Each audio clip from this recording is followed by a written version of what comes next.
Kena? Innal hamdalillah alhamdulillahi rabbil alamin wassalatu wassalamu ala rasulillah wa ala alihi wa sahbihi wa man tabi'ahum bi ihsanin ila yaumiddin. Amma ba'd, fa ayyuhal musyahidun al-kiram, as'adallahu awqatakum fi kulli khair. Assalamualaikum warahmatullahi wabarakatuh. Waalaikumsalam warahmatullahi wabarakatuh. Ang lahat ng papuri at pasasalamat at pagsamba ay tangi at ukol lamang kay Allahu subhanahu wa ta'ala. Naway mapasa kay Propeta Muhammad sallallahu alaihi wasallam ang kapayapaan at pagpapala maging sa kanyang butihing pamilya, butihing angkan, at maging sa kanyang mga kasamahan, ang mga sahaba, at maging ang mga taong yaong sumusunod sa kanyang yapak, katuruan, hanggang sa araw ng paghuhukom. Mga kapatid at mga magulang sa pananampalatayang Islam, akin pong pinapayuhan ang aking sarili at bago kayo at maging kayo. Mga kapatid at mga magulang sa pananampalatayang Islam, ay ating tatalakayin sa sandaling ito na ipinagkaloob sa atin ni Allah subhanahu wa ta'ala ay ang patungkol sa mga kadahilanan na kung saan ay hindi tatanggapin ni Allah subhanahu wa ta'ala ang ating mga panalangin. Mga kapatid at mga magulang sa pananampalatayang Islam, isang araw, marra Ibrahim bin Adham rahimahullah. Isang araw ay napadaan si Ibrahim bin Adham, kawan-nawa siya ni Allah subhanahu wa ta'ala, sa Sukul Basra. Ito ay sa isang pamilihan o di kaya palengke na kung saan fajtama'un nasu ilay, na kung saan siya ay pinagtitipunan ng mga tao. Alam natin na si Ibrahim bin Adham ay isang alim, isang maalam sa pananampalatayang Islam, na kung saan siya ay pinagtitipunan ng tao nang sa ganun ay makakakuha ang mga tao ng kaalaman mula sa kanya, at sila ay magtatanong at alam nila na mabibigyan ng kasagutan ang kanilang mga katanungan dahil ang kanilang pinagtitipunan ay isang maalam pagdating sa pananampalataya. Nang siya ay pinagtitipunan at siya ay tinanong, waqalu, ya Aba Ishaq, ang kanyang kunniya o di kaya ay alias ay si Abu Ishaq, si Ibrahim bin Adham.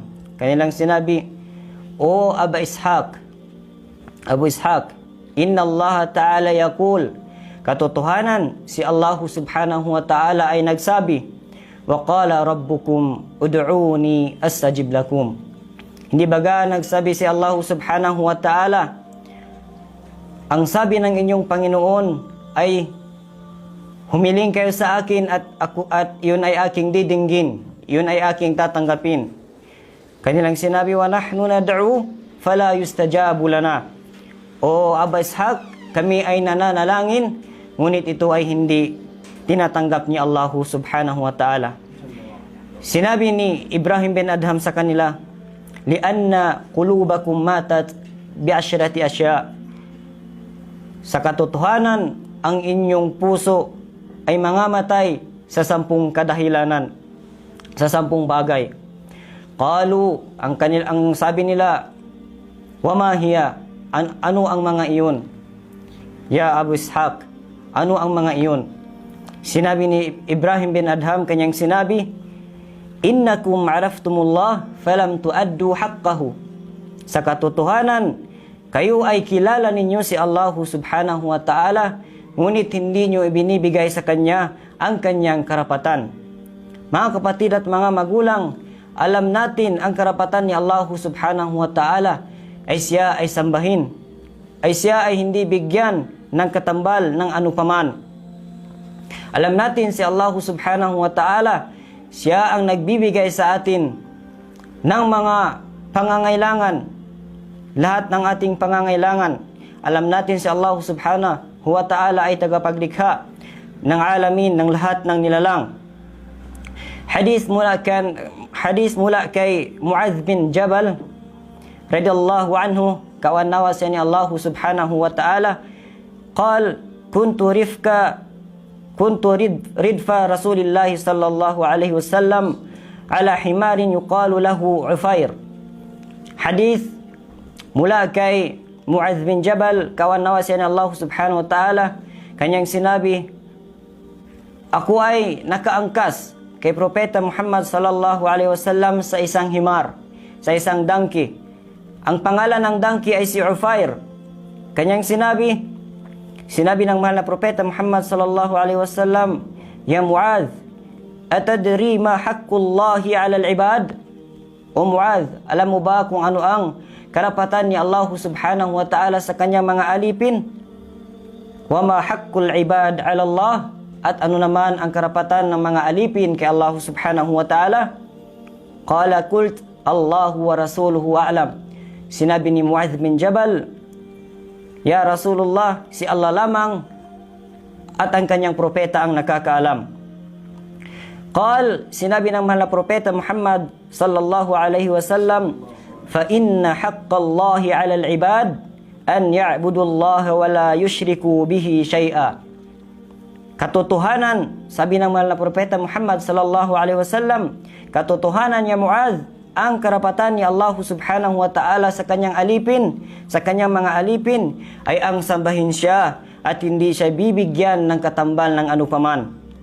Wa haqqul ibadi 'ala Allah azza wa jal, at ang karapatan naman ng mga alipin kay Allah subhanahu wa ta'ala, alla yu'adhiba man la yushriku bihi shay'a, na kung saan ang karapatan ng mga alipin kay Allah subhanahu wa ta'ala ay hindi sila paparusahan hanggat sila ay hindi nagbibigay katambal kay Allah subhanahu wa ta'ala pagdating sa pagsamba kay Allah subhanahu wa ta'ala, sa pagiging pagkapanginoon ni Allah subhanahu wa ta'ala. Iyon ang isa sa mga dahilan kung bakit hindi tinatanggap ni Allah subhanahu wa ta'ala ang ating mga panalangin, ay kilala natin si Allah subhanahu wa ta'ala, ngunit hindi natin binibigay ang kanyang karapatan. At ang pangalawa, sa sinabi ni Ibrahim bin Adham, kanyang sinabi, idda'aytum hubban nabi sallallahu alaihi wasallam walam ta'malu bisunnati. Kayo ay nangangako o di kaya kayo ay nagsasabi na mahal ninyo ang mahal na propeta Muhammad sallallahu alaihi wasallam, walam ta'malu bisunnati, at hindi nyo naman isinasabuhay ang kanyang mga sunnah. Qala ta'ala, wa ma yantiqu 'anil hawa in huwa illa wahyun yuha. Alam natin na ang sunnah ng mahal na propeta Muhammad sallallahu alaihi wasallam, ito ay nagmula kay Allah subhanahu wa ta'ala. Kalintulad na lamang sinabi ni Allah subhanahu wa ta'ala, wa ma yantiqu 'anil hawa in huwa illa wahyun yuha. Ang mahal na propeta Muhammad sallallahu alaihi wasallam ay hindi siya nagsasalita sa pamamagitan ng kanyang kagustuhan lamang. Ang mahal na propeta Muhammad sallallahu alaihi wasallam, ang kanyang sinasabi, ito ay pahayag na ipinahayag para sa kanya ni Allah subhanahu wa ta'ala. Hindi baga sinabi ng mahal na propeta Muhammad sallallahu alaihi wasallam, ala anni utitul Quran wa mithlahu ma'ah. Hindi baga ako ay binigyan ni Allah subhanahu wa ta'ala ng Quran, pinadala sa akin ang Quran at maging ang kanyang sunnah, na kung saan ang Quran ay hindi natin maiintindihan kung wala ang sunnah. At ang pangunahing source ng pananampalatayang Islam ay ang Quran, at ang pumapangalawa ay ang sunnah ng mahal na propeta Muhammad sallallahu alaihi wasallam. At sa kadahilanan sa sunnah ng mahal na propeta Muhammad sallallahu alaihi wasallam, dito natin mapaglilinawan na ang sala ay ganito, na ang zaka ay ganito, ang siyam ay ganito, ang hajj ay ganito, o di kaya ang maging iba pa sa pamamagitan ng mga patungkol sa pananampalatayang Islam. Ang sunnah ng mahal na propeta Muhammad sallallahu alaihi wasallam ang nagbibigay linaw mula rito. Sa sinabi ni Allah subhanahu wa ta'ala, Qul in kuntum tuhibbuna Allah fattabi'uni yuhibbukumullah wa ويغفر لكم ذنوبكم والله غفور رحيم.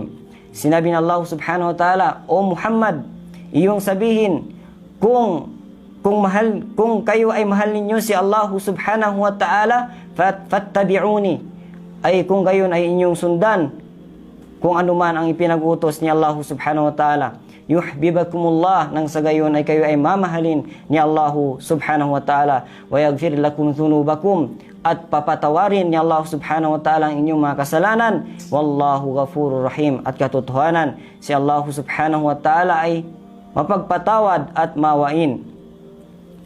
Ang mga sahaba ng mahal na propeta Muhammad sallallahu alaihi wasallam ay sobra nilang isinasagawa kung anuman ang meron nakikita nilang sunnah ng mahal na propeta Muhammad sallallahu alaihi wasallam. Meron silang syiar na kung saan sinasabi ng mga sahaba, kunna naf'alu sunnata li'annaha sunnatun. Sabi ng mga sahaba, kami ay isinasagawa namin ang sunnah kasi ito ay sunnah. Ibig sabihin, kami ay ginagawa namin ang gawain ng mahal na propeta kasi ito ay ginawa at ipinag-uutos ng mahal na propeta Muhammad sallallahu alaihi wasallam. Ngunit sa panahon natin ngayon ay kabaliktaran. Meron tayong mga syiar sa panahon ngayon, kunna natruku sunnah li'annaha sunnatun.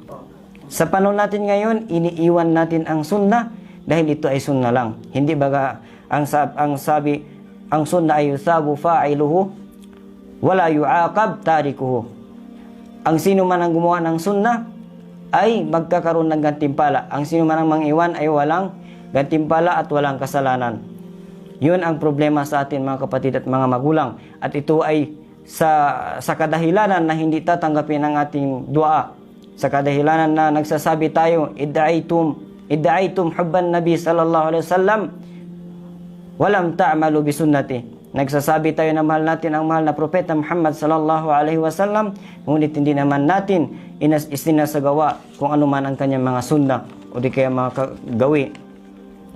At pangatlo, na kadahilanan na hindi tatanggapin ni Allah subhanahu wa ta'ala ang ating panalangin.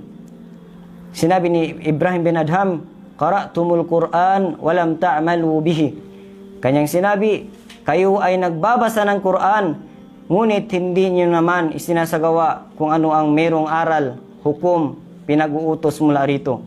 Sinabi ni Allah subhanahu wa ta'ala, wala takrabu zina. Binabasa natin, nakikita natin sa Quran, naintindihan natin. Sinabi ni Allah subhanahu wa ta'ala, wala takrabu zina, huwag kayong lalapit sa zina. Ngunit tayo ay lalapit sa zina. Aliyazu billah, dapat ay lalayo tayo mula rito dahil ito ay pinagbabawal ni Allah subhanahu wa ta'ala. Sa sinabi pa ni Allah subhanahu wa ta'ala, ya ayyuhalladhina amanu ijtanibu kathiran minadh-dhanni inna ba'dadh-dhanni ithm. O kayong mga mananampalataya, iwasan ninyo ang mga haka-haka dahil ang iba sa mga haka-haka ay kasalanan. Wala tajassasu, at huwag kayong mapagmatyag o di kaya mapagmanman. Wala yaghtab ba'dukum ba'da, at huwag kayong manirang puri sa bawat isa sa inyo. Hindi baga ito ay nababasa natin sa banal na Quran ni Allah subhanahu wa ta'ala, ngunit minsan ay ito ay isinasagawa natin. Paano matatanggap ang ating mga panalangin kung ganito ang pangyayari? Qara'tumul Quran walam ta'malu bisunnah wala ta'malu bihi. Ibig sabihin, binabasa ninyo ang Quran, ngunit hindi nyo naman ito isinasabuhay. Sinabi pa ni Allah subhanahu wa ta'ala, wa'budullaha wa la tusyriku bihi syai'a. Sambahin ninyo si Allah subhanahu wa ta'ala at huwag kayong magbigay ng katambal ni ano paman. Ngunit nagbibigay tayo ng katambal. Humihingi tayo ng tulong sa patay. Nagtatawassul tayo. Diba? Qala ta'ala, ya ayyuhalladhina amanu taqullah. O kayong mga mananampalataya, matakot kay Allah subhanahu wa ta'ala, wa qulu qawlan sadida. At kayo ay magsalita sa tuwina ng makatuwiran o di kaya makatarungan. Mga kapatid at mga magulang, ang lahat ng ito ay naintindihan natin. Pagkatapos ito ay ating hindi isinasabuhay, ano ang pinagkaiba natin sa mga Yahudi?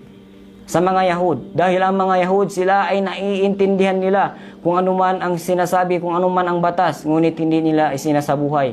Kaya sila ay sinipat ni Allah subhanahu wa ta'ala ng mga maghdub. ibig sabihin nasa sa kanila ang puot ni Allahu subhanahu wa ta'ala. At ito ang isa sa mga dahilan na hindi tatanggapin ni Allahu subhanahu wa ta'ala. Qara'tumul Quran walam ta'malu bihi. Ibig sabihin kayo ay nagbabasa ng Quran ngunit hindi nyo naman isinasabuhay. At ang pang-apat, sinabi ni Ibrahim bin Adham, akaltum ni'matallah walam tuaddu syukraha. Kinakain ninyo ang ni'mat, ang mga biyaya ni Allah subhanahu wa ta'ala, walam tuaddu syukraha. Ibig sabihin, hindi ninyo ibinibigay ang pasasalamat. Hindi kayo nagpapaabot ng pasasalamat kay Allah subhanahu wa ta'ala. Binigyan kayo ni Allah subhanahu wa ta'ala ng hangin, nang sa ganun ay meron kayo malanghap. At binigyan kayo ni Allah subhanahu wa ta'ala ng mga pagkain, nang sa ganun ay kayo ay maging malakas. At binigyan kayo ni Allah subhanahu wa ta'ala ng kayamanan, ng asawa, ng mga anak. Ngunit hindi kayo nagpapasalamat kay Allah subhanahu wa ta'ala. Papaano tatanggapin ni Allah subhanahu wa ta'ala ang ating mga panalangin? Ang tanong, papaano, sa anong paraan natin ipapaabot, ipapakita kay Allah subhanahu wa ta'ala ang pagpapasalamat na ito? Kung ikaw ay binigyan ng kayamanan ni Allah subhanahu wa ta'ala, gawin mo ito, magnafaka ka, magbigay ka ng kawang-gawa, nang sa ganun ay may pakita mo kay Allah subhanahu wa ta'ala ang pasasalamat para sa Kanya. Binigyan ka ni Allah subhanahu wa ta'ala ng asawa, turuan mo ito sa tamang landas. Maging ang iyong anak, turuan mo ito. Turuan mo ng tamang pananampalataya, ng magandang asal. Kaya nararapat ang lahat ng mga bagay na ni'mah na binigay sa inyo Allah subhanahu wa ta'ala, ito ay yung pasasalamatan siya. At nang sa ganun, magagawa mo ang lahat ng kanyang kagustuhan. At ang pinakamalaking ni'mat mula dito ay ang Islam. Kaya pasalamatan natin si Allah subhanahu wa ta'ala. At isa ito sa mga kadahilanan na hindi tatanggapin ni Allah kung kakain tayo ng ni'mah ni Allah subhanahu wa ta'ala ngunit hindi tayo nagpapasalamat. At ang panglima, sinabi ni Ibrahim bin Adham, kultum anna syaitana aduwukum wa wafaqtumuh. Sinabi ninyo na katotohanan na ang syaitan, ang satanas ay inyong mga kaaway, ngunit kayo ay sumasang-ayon sa kanya. Sinabi ni Allah subhanahu wa ta'ala, inna syaitana lakum aduun fattakhidhuhu aduwa. Katotohanan, ang satanas ay para sa inyo ay inyong mga kaaway. Kaya nararapat ibilang nyo ito siya na bilang kaaway. At sinabi pa ni Allah subhanahu wa ta'ala, inna syaitana lakum aduun mubin. Katotohanan, ang satanas, siya ay hayag na inyong mga kaaway. At sinabi pa ni Allah subhanahu wa ta'ala, ya ayyuhallazina amanu la tattabi'u khutuwati syaitan. O kayong mga mananampalataya, huwag ninyong sundan kung anuman ang yapak ng satanas. Isa sa mga gawain ng satanas, katulad na lamang sinabi ni Allah subhanahu wa ta'ala, wala tajassasu. Huwag kayong mapagmatyag, mapagmanman. Wala yagtab ba'dukum ba'da. Huwag kayong magbigay ng papuri. Huwag kayong manirang puri sa inyong mga kapatid, sa bawat isa sa inyo. Ito ay gawain ni satanas. Katulad na lamang sa hadis ng mahal na propeta Muhammad sallallahu alaihi wasallam, la tahasadu, huwag kayong mag-inggitan sa bawat isa. Wala tabagadu, huwag kayong magkagalit sa bawat isa. Wala tadabaru, huwag kayong magtalikuran sa bawat isa. Wa kunu ibadallahi ikhwana, at nang sa ganun ay maging magkapatiran kayo alang-alang kay Allah subhanahu wa ta'ala. Ang lahat ng ito, kung hindi natin maiwasan, mag-inggitan tayo, magkagalitan tayo, mag-iiwasan tayo sa bawat isa, ito ay isa sa mga gawain ni satanas. Kapag tayo ay sumang-ayon, ay isa sa mga kadahilanan na hindi tatanggapin ni Allah subhanahu wa ta'ala ang ating mga panalangin. Hindi ba sinabi ng mga propeta Muhammad sallallahu alaihi wasallam, al-muslim akhul muslim, ang muslim ay kapatid niya ang muslim. La yazlimuhu, hindi niya ito lulukuhin. Wala yakhdiluhu, at hindi niya ito hahayaan na hindi niya tutulungan. Wala yukadzibuhu, at hindi niya ito pinasisinungalingan. Wala yahkirhu, at hindi niya ito papapahiyain. Ito ang mga kadahilanan na kung ating sasang-ayunan ang Satanas, dahilan na hindi tatanggapin ni Allah subhanahu wa ta'ala ang ating panalangin. Kultum anna syaitan aduwukum wa wafaqtumu. Ibig sabihin, nagsasabi kayo ng syaitan inyong kaaway, ngunit sinasang-ayunan ninyo. Kaya marapat mga kapatid at mga magulang, huwag nating sasang-ayunan ang Satanas, ang syaitan.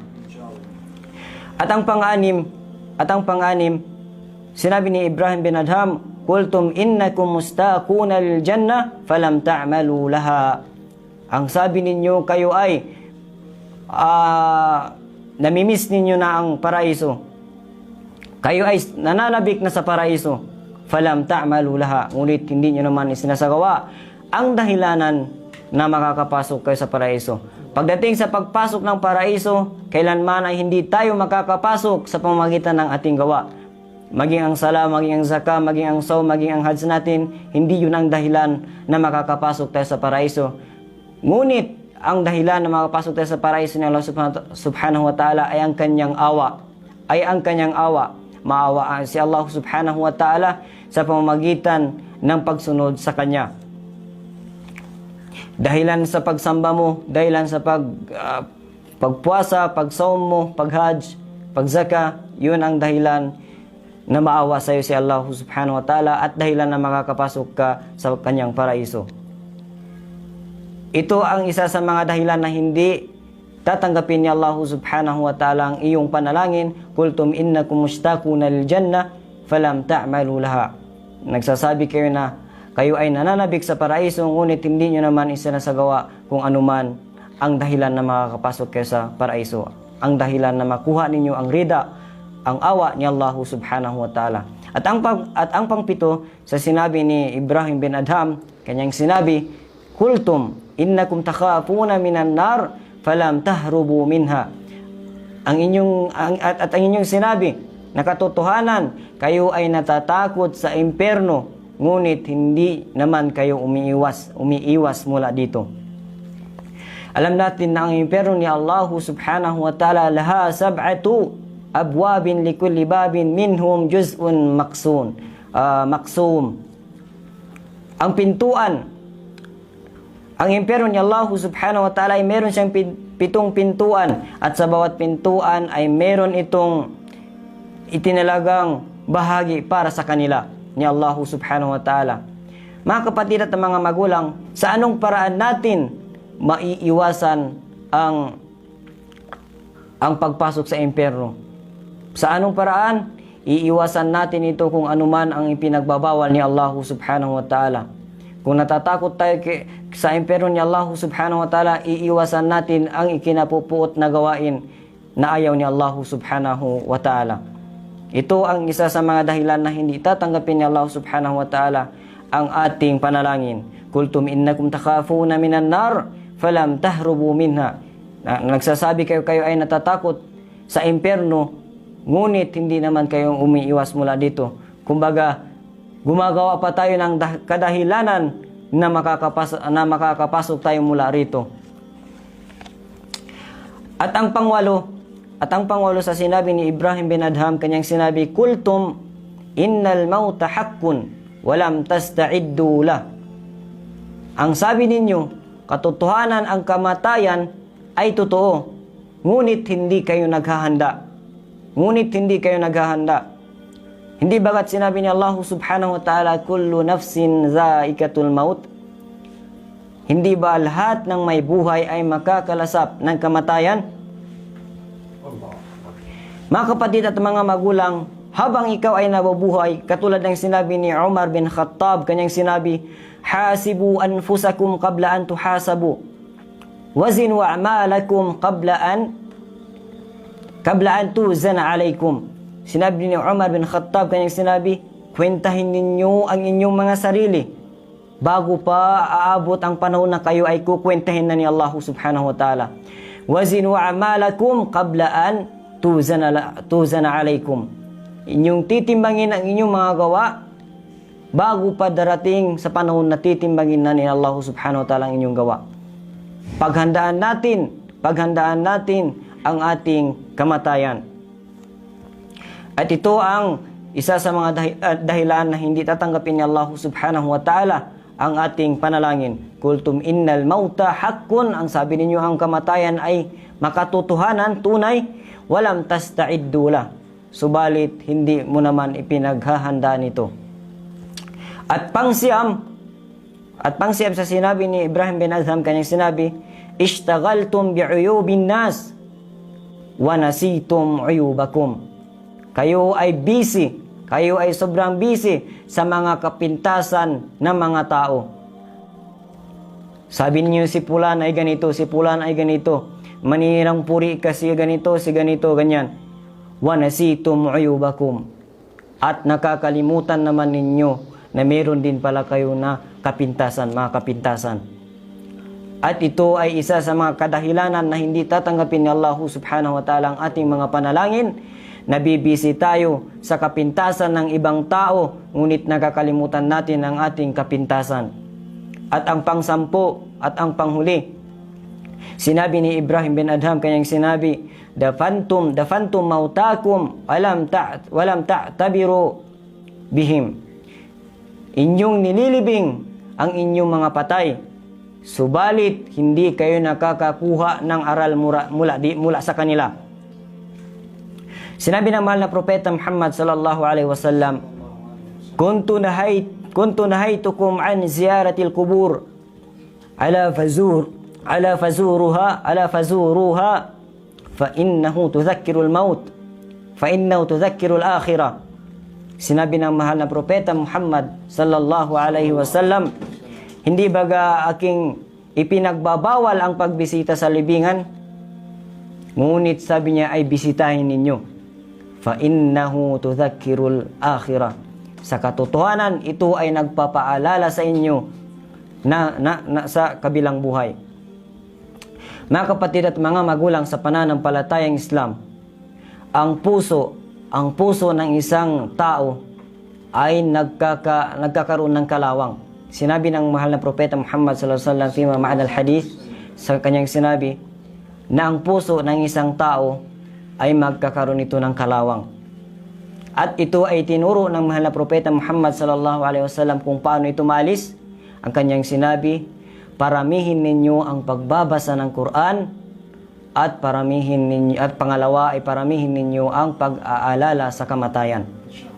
Mga kapatid at mga magulang, itong panghuli, ito ay dahilan na hindi tatanggapin ni Allah subhanahu wa ta'ala din ang ating panalangin. Dafantum mautakum, inyong nililibing ang inyong mga patay, walam ta'tabiru bihim. Ngunit hindi naman kayo kumukuha ng lesson, ng mga aral mula dito.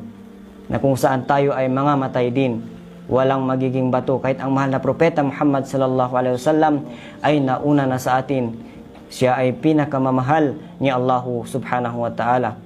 So hanggang dito na lang mga kapatid at mga magulang sa pananampalatayang Islam.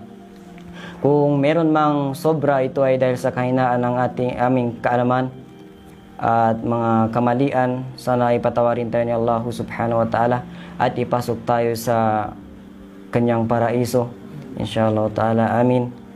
Wa aqulu ma tasma'un wa akhiru da'wana anil hamdulillahi rabbil alamin.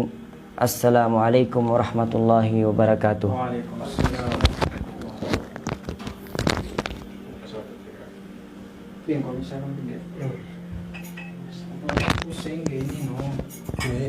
Mita.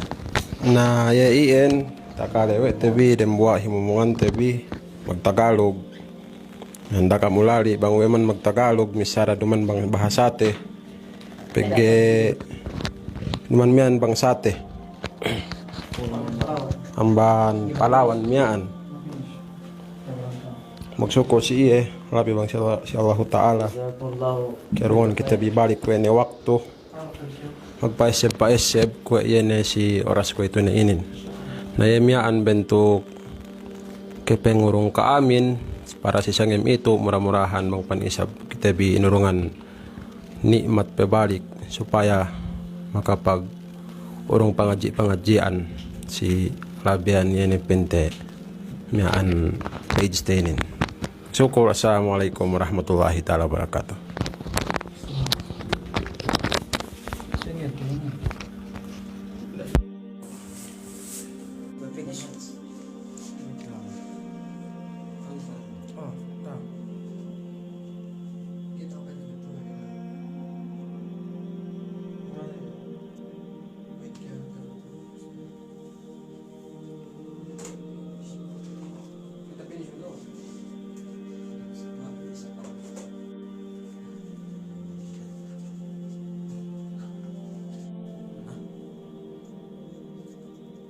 Dilit pa yun,